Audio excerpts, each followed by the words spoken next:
নারকেল কোরানো হচ্ছে, নাড়ু করা হবে। জন্মাষ্টমীর সময় অনেকগুলো নারকেল আনা হচ্ছিল, তখন নাড়ু করা হচ্ছে, কিন্তু ওই দুটো বড় বড় সাইজের, এই যে দেখতেই পাচ্ছ, এই যে নারকেলগুলো ছিল, গুঁড়ো আছে, তো সেই জন্য ভাবলাম একটু নাড়ুই করে রাখি। এমনিতেও তো এখন সামনে পুজো চলে আসছে, আর কিছুদিন পর থেকে তো নাড়ু খাওয়া বানানো স্টার্ট হয়ে যাবে।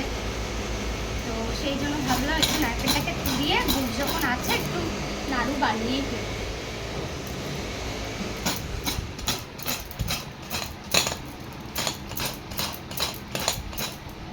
আর এরকম করে নারকেলটা কোড়াচ্ছি গ্লাসটা দিয়ে, এই যে না হলে পরে না সোজা দিক করে না করতে পারবো না, এরকম করে করলে একটু সুবিধা হয়।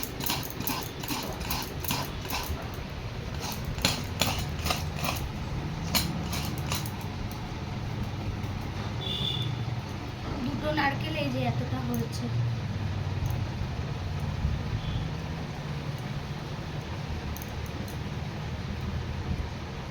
চলো টাটা।